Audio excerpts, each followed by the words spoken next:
हिंदी में यूपीएससी की तैयारी से संबंधित प्रोग्राम्स को देखने के लिए सब्सक्राइब करें स्टडी IQIAS हिंदी। आवश्यकता आविष्कार की जननी है, ये शब्द हमने बहुत सुना होगा। और जब से विज्ञान और प्रौद्योगिकी साइंस एंड टेक का डेवलपमेंट हुआ है, उसके बाद हम नित नए नए आविष्कार करते चले आए। खेल व्यक्ति के जीवन से जुड़ा हुआ एक स्वाभाविक प्राकृतिक क्रियाविधि, आप इसको कह सकते हैं। एक नेचुरल थिंग है जो हमें ग्रो करने में बहुत हेल्प करती है, चाहे फिजिकली या मेंटल, आप कैसे भी उसको देखें मेंटली। लेकिन ये जो खेल हैं, जब तक इनको आउटडोर खेला जाता था, मैदान में जाके हम खेलते थे, चाहे वो क्रिकेट हो, कबड्डी हो, कोई भी खेल हो, तो ये बहुत फ़ायदेमंद होते थे। ब्रेन स्टॉर्मिंग आपकी होती थी और इसी के साथ में आपकी फिजिकल जो हेल्थ है वो भी काफ़ी फिट रहती थी। लेकिन इंसान तो आविष्कारों का पुतला है। हमने आविष्कार किया और ई गेम्स या ऑनलाइन गेम्स बना दिए, जिसको तकनीक और इंटरनेट या डिवाइस की सहायता से खेला जाने लगा। हम लोगों का बचपन आप सबने देखा होगा, वो एक गेम हम खेला करते थे, कीबोर्ड को कूटते रहते थे। और धीरे धीरे धीरे धीरे आविष्कार इतना हुआ कि ये गेम्स और इंटरेस्टिंग और ख़तरनाक बनते चले गए। लेकिन कब इनमें मनी इन्वॉल्व होना शुरू हुआ, मतलब कब इनमें जुआ और सट्टा आना शुरू हुआ, किसी को समझ में ही नहीं आया। और एक कितना बड़ा मार्केट ये बन गया, किसी ने कल्पना नहीं की होगी। ई गेम्स को, जैसे आपने फैंटेसी गेम बहुत सारे सुने होंगे जिनमें डायरेक्ट पैसा लगा के पैसा बनाया जाता था, उनको कमर्शलाइजेशन ने ग्लोरीफाई किया कि एक दिन में बने करोड़पति, इतने पैसे में बने करोड़पति, और बहुत बड़े लेवल पर उनकी ब्रांडिंग की गई। लेकिन इनके नेगेटिव इम्पैक्ट की तरफ बहुत बाद में किसी ने सोचा और इसको बैन करने के लिए रिसेंटली सरकार बिल लेकर आई, कानून बना दिया और ऑनलाइन जो मनी गेम्स थे वो सारे के सारे बैन कर दिए। लेकिन ई स्पोर्ट्स तो अभी भी चल रहा है। अब उस ई स्पोर्ट्स की आड़ में ये ऑनलाइन बैटिंग जो गेम्स हैं उनको चला रहे हैं, ऑनलाइन जो सट्टा वाले खेल हैं उनको यहाँ पर चलाया जा रहा है। तो इसी को लेकर याचिकाकर्ताओं का कहना है कि इनको भी पूरी तरीके से बैन करिए। अब यहाँ कॉन्फ्लिक्ट क्रिएट हो गया है। एक तो वो गेमिंग कंपनी जिन्होंने अपना पैसा इन्वेस्ट करके गेम्स बनाए और लोगों को फैसिलिटी प्रोवाइड कराई। दूसरा वो लोग जिनको इनकी आदत पड़ गई थी, जिनको इनकी लत पड़ गई थी, भले बर्बाद हो रहे थे लेकिन फिर भी अब वो परेशान है, क्या करें। पहले एक उम्मीद रहती थी कुछ पैसा आएगा, अब तो वो भी उम्मीद नहीं है, कुछ और कर नहीं पा रहे हैं। क्यों? क्योंकि एडिक्ट हो चुके हैं उस चीज़ के। दूसरा कॉन्फ्लिक्ट हो गया है सेंटर वर्सेस स्टेट, क्योंकि जो गैम्बलिंग है, ये जुआ सट्टा है, ये स्टेट के अंतर्गत आता है और लॉ किसने बना दिया? केंद्र ने। तो यहाँ ये कॉन्फ्लिक्ट हमको देखने को मिल रहा है सेंटर स्टेट रिलेशन में भी। अभी सुप्रीम कोर्ट में सुनवाई चल रही है और सुप्रीम कोर्ट ने इस पे जो सरकार है उस सरकार से एक फाइनल वर्डिक्ट, मतलब एक इन्फॉर्मेशन मांगी कि बताइए, आप फुल फ्लेज रिपोर्ट दीजिए कि आप क्या क्या कर रहे हैं, मतलब क्या प्लान है आपके पास। क्योंकि इसके बहुत सारे नेगेटिव इम्पैक्ट हैं।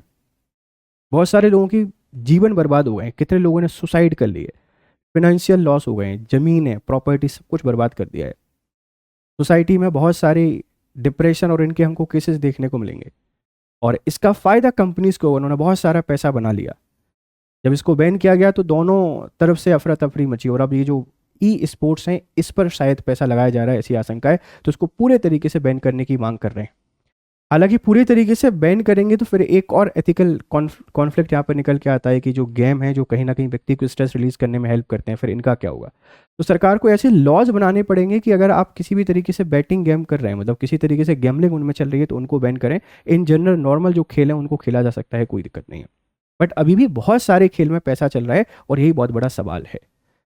तो स्वागत है आप लोगों का। एक ऐसा मुद्दा है जो जुड़ा हुआ है हमारे पूरे यूथ से, इनोवेशन से और देश की जो वर्तमान स्थिति है उससे। कहीं ना कहीं गेमिंग कंपनियां जो प्रॉफिट अर्न कर रही थी उससे जीडीपी में भी कंट्रीब्यूशन हो रहा था, तो वो जीडीपी का भी सवाल है कि वहाँ भी तो लॉस हो रहा है।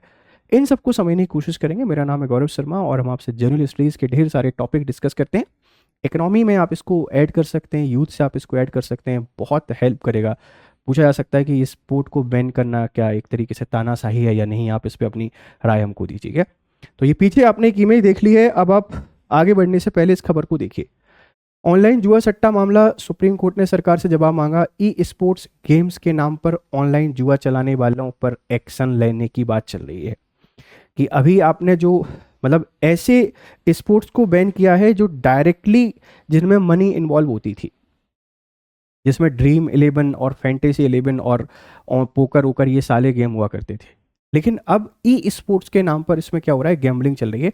तो इसको लेकर सरकार का क्या प्लान है, इसी पर जवाब मांगा है सुप्रीम कोर्ट ने। इसके क्या डायमेंशन होते हैं, चलिए इसको समझते हैं। ठीक है, ये हमारा टेलीग्राम चैनल है, यहाँ पर आपको पीडीएफ एंड ऑल अपडेट मिल जाएंगे, आप इसको ज्वाइन कीजिए और अपने दोस्तों के साथ इसको शेयर कीजिए, सारे नोट्स आपको यहाँ मिलेंगे। बैकग्राउंड क्या है? भारत में तेजी से बढ़ते ऑनलाइन गेमिंग सेक्टर्स ने हाल ही के वर्षों में बड़े पैमाने पर आर्थिक, सामाजिक और कानूनी प्रश्न खड़े किए। आर्थिक किए हैं, सामाजिक किए हैं और कानूनी किए हैं। इसके 3 डिमेंशन यहाँ पर आपको देखने को मिल सकते हैं जो गेमिंग सेक्टर है इसमें हाल ही ग्रोथ के कारण। विशेषकर रियल मनी गेम्स जैसे कि rummy, poker, fantasy cricket, waiting platform आदि को लेकर केंद्र और राज्य सरकारों के बीच नियमन रेगुलेशन को लेकर मतभेद चल रहे हैं। केंद्र सरकार ने इनको बैन कर दिया है, कुछ राज्य सरकार इनको बैन नहीं करना चाहती है क्योंकि बहुत बड़ा पैसे का मामला उसमें फंसा हुआ है। लोगों की भी डिमांड है कि भाई हमें कोई दिक्कत नहीं है, आप क्यों इसको बैन कर रहे हो। पर देश की जो युवा पीढ़ी है उस युवा पीढ़ी के भविष्य को बेहतर बनाने की रिस्पॉन्सिबिलिटी तो व्यवस्थाएं और सरकारों की होती हैं। अगर कोई ऐसी व्यवस्था जो नशा बन रहा है, जैसे हम स्मोक या इन सब की बात करते हैं, ये भी ड्रग्स की बात करते हैं, ये हानिकारक है, सरकार उनको बैन कर देती है।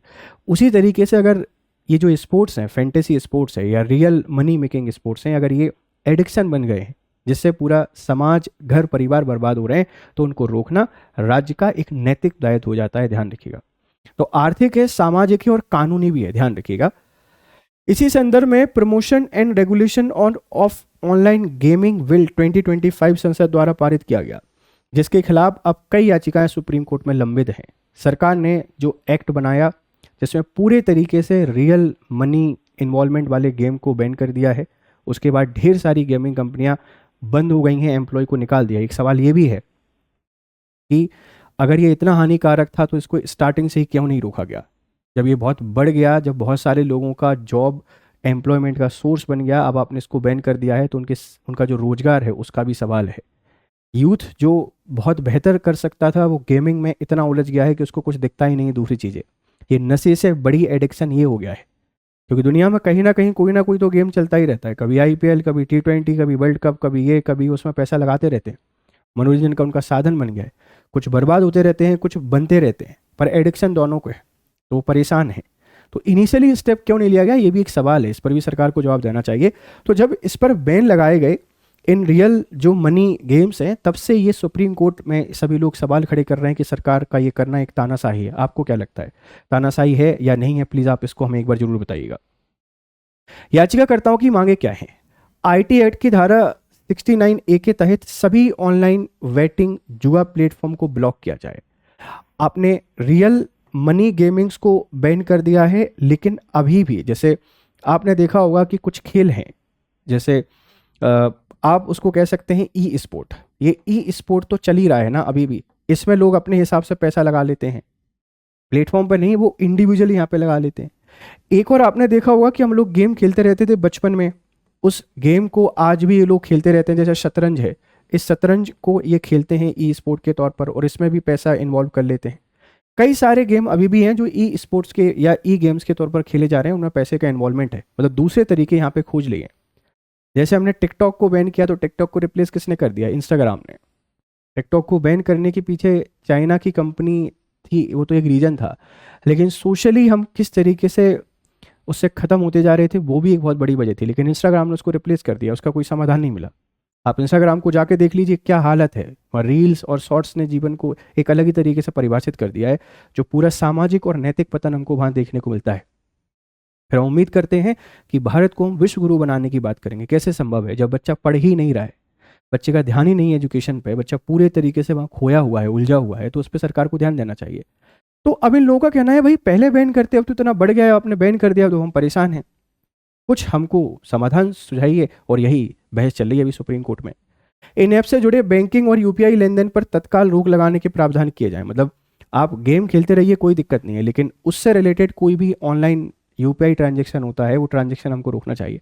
बट चैलेंज ये है कि मान लो हम इन जनरल शतरंज खेल रहे हैं 2 लोग और हम उसमें हमारा पैसा लगा हुआ है, वो ट्रांजेक्शन तो हम यूपीआई से उसमें थोड़ी लिखेंगे कि भाई ये मैंने ऑनलाइन गेमिंग के लिए पैसा दे रहा हूँ।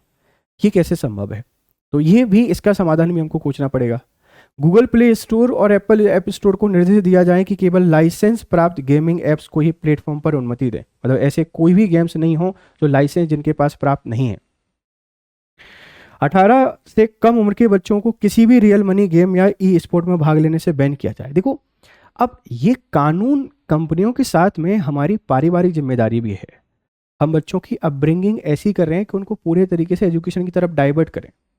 लेकिन आजकल की जो जनरेशन है, मोबाइल वाली जनरेशन, बच्चा रोता है तो मोबाइल दे देते हैं, दूध नहीं कंज्यूम करता है तो मोबाइल दे देते हैं, खाना नहीं खाता है तो मोबाइल दे देते हैं, काम करते हैं तो मोबाइल देते हैं।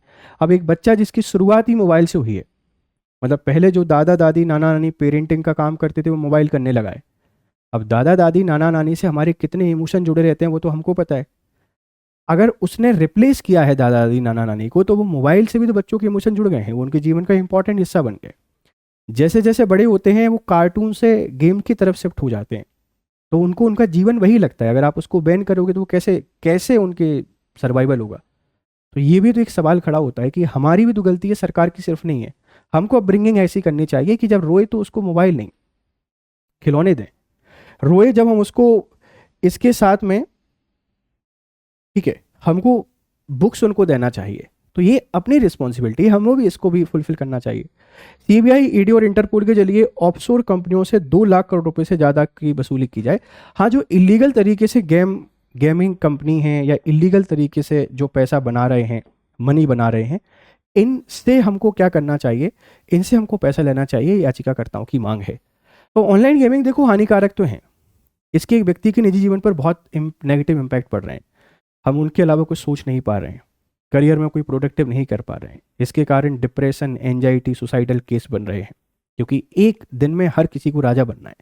हर कोई बचपन से एक सबकी फैंटेसी रही है कि यार मेरे जीवन में चमत्कार हो, एक दिन ढेर सारा पैसा मेरे पास हो, और उसी चमत्कार को कमर्शलाइजेशन किया गया ये गेमिंग कंपनीज के द्वारा। और सबको अच्छा लगता है कि यार हम जो सोचते थे बचपन में वो हो पा रहा है, एक दिन में करोड़पति बन जाऊंगा, आए नहीं तो किसी दिन तो बन ही जाऊंगा। पहले उसके उसी के चक्कर में बहुत सारा लॉस हम लोग उठा लेते हैं और फिर नेगेटिव इम्पैक्ट देखने को मिलते हैं। इकोनॉमिक, इंडिविजुअल, सोसाइटी और फैमिली सब पर फिर इसका नकारात्मक प्रभाव पड़ता है, क्योंकि व्यक्ति कभी कभी जान भी देता है। मेरी पहचान में 12th क्लास का एक बच्चा है। आप सोचिए 12th क्लास के बच्चे ने ड्रीम 11 पर 50 लाख रुपीस का लॉस कर दिया था। उसके पिताजी ने अपनी जमीन बेचकर वो कर्जा चुकाया, और बच्चा जो 12th क्लास में पढ़ाई कर रहा था वो घर में जाके खेती करने लगा, क्योंकि जो बची खुची ज़मीन थी उसमें सिर्फ खेती ही की जा सकती थी। पिताजी इतने टूट चुके थे कि 50 लाख में घर बनाया जा सकता था, 50 लाख में और ज़मीन ली जा सकती थी, बेचनी पड़ी ज़मीन उसको देने के लिए। तो कितना इसका नुकसान होता है, समझिए इस बात को। तो सरकार को यहाँ पर जवाब देना चाहिए और कड़े कदम उठाए जाने चाहिए। प्रमुख तथ्य क्या है कि सुनवाई की तारीख हुई 4 नवंबर को, अगली सुनवाई 26 नवंबर को है। जस्टिस JB पारदीवाला और जस्टिस KB विश्वनाथन मामले की स्थिति। सुप्रीम कोर्ट ने केंद्र सरकार से विस्तृत जवाब मांगा है। कोर्ट ने कहा है कि सरकार की ओर से पेश अतिरिक्त सॉलिसिटर जनरल जवाब की प्राप्ति सभी याचिकाकर्ताओं को पहले से दें, ताकि प्रत्युत्तर दायर कर सके। मतलब पहले आप उनको दे दो भैया कि आपकी क्या पॉइंट है, आप क्यों इनको बैन लगाना चाहते हैं, ताकि आंसर उनको पहले से मिल जाए। ध्यान रखिएगा। सरकार का पक्ष क्या है कि हमने प्रमोशन एंड रेगुलेशन बिल 2025 के तहत देश में रियल मनी गेमिंग पर पूर्ण प्रतिबंध लगा दिया गया है। यह बिल 20 अगस्त 2025 को लोकसभा में, 21 अगस्त 2025 को राज्यसभा में पास हुआ था। अब 22 अगस्त 2025 को राष्ट्रपति की मंजूरी मिलने के बाद कानून बन चुका है। सरकार का कहना है कि भाई हमने बैन लगा दिया है, लेकिन याचिकाकर्ता कह रहे हैं कि जो ई स्पोर्ट्स चल रहा है उस पर भी बैन लगाइए, और इसी को लेकर जवाब मांगा गया है। आपको क्या लगता है, प्लीज़ इसको बताइएगा कि क्या सरकार को बैन लगाना चाहिए या नहीं लगाना चाहिए। आपके आंसर भी यहाँ पर मिलने चाहिए। ऑनलाइन गेमिंग कानून को 3 हाईकोर्ट में चुनौती दी गई है। जो विवाद है ना राज्य और केंद्र के बीच में, देख लीजिए। Madhya Pradesh high court club boom 11 sports and entertainment ने इस कानून को MP हाईकोर्ट में चुनौती दी है। यह company online fantasy sports platform boom 11 चलाती है। Karnataka high court head digital works ने कर्नाटक हाईकोर्ट में इस कानून के खिलाफ याचिका दायर की है। कोर्ट ने 8 सितंबर को इसकी अंतरिम राहत की मांग की, पर सुनवाई तय है।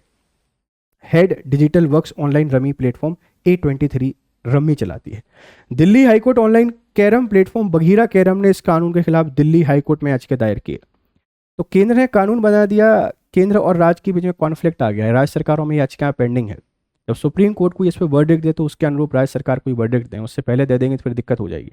तो इसीलिए संकट का सामना करना पड़ रहा है राज्य सरकार और जुडिशरी के बीच में। कानून की मुख्य विशेषताएं क्या है? इसका नाम है ऑनलाइन गेमिंग में वो सभी गेम शामिल हैं जो इंटरनेट पर खेले जाते हैं। प्रतिबंध रियल मनी गेमिंग और सट्टेबाजी से जुड़े सभी प्लेटफॉर्म अवैध माने जाएंगे। मतलब इसमें सिर्फ हमने क्या किया है कि रियल मनी गेमिंग और सट्टेबाजी से संबंधित जो प्लेटफॉर्म है उनको अवैध माना है। लाइसेंस प्रणाली, केवल वे गेमिंग कंपनियां लाइसेंस प्राप्त कर सकती हैं जिनके गेम कंसोल पर आधारित हैं। स्किल बेस्ड हैं। अब भाई कैरम है, शतरंज है, ये तो स्किल बेस्ड ही है ना, आप इनको तो लाइसेंस दे ही दोगे, कोई दिक्कत नहीं है। लेकिन उनकी आड़ में जो जुआ चलेगा उसका आप क्या करोगे? आप जाइए ऑफलाइन मार्केट में, शतरंज में कितना बड़ा जुआ है, कितना बड़ा जुआ है शतरंज। ऑनलाइन वो खेलते हैं और पैसा लेने का माध्यम दूसरा हो सकता है। नियामक निकाय कौन है? एक केंद्रीय नियामक संस्था बनाई जाएगी जो ऑनलाइन गेमिंग के मानक तय करेगी। दंड क्या है? उल्लंघन करने पर भारी जुर्माना और 3 वर्ष तक की सजा का प्रावधान है।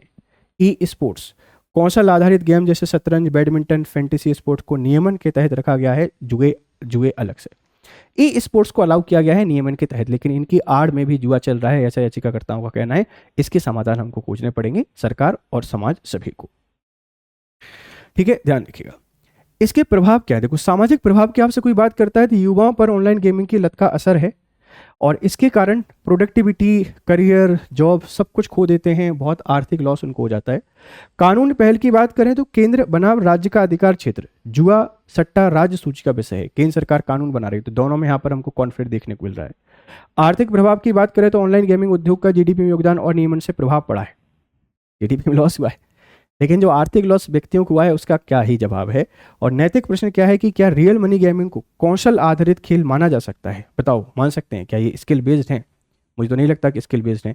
आपको क्या लगता है? आप अपनी राय यहाँ पर हमको जरूर दीजिएगा। ठीक है, ये सवाल है कि निम्नलिखित में से कौन सा कथन promotion and regulation of online gaming act 2025 के संदर्भ में सही है? आप इसका आंसर हमको जरूर दीजिएगा। और ये हमारा टेलीग्राम चैनल है, यहाँ आपको PDF एंड अपडेट सारी चीज़ें मिलेंगी, तो join this group and get more update. मिलते हैं फिर आपसे क्लासेस में, तब तक खुश रहें, मस्त रहें। Have a nice time, good day to all. Hindi में यूपीएससी की तैयारी से संबंधित प्रोग्राम्स को देखने के लिए सब्सक्राइब करें स्टडी IQ IAS हिंदी।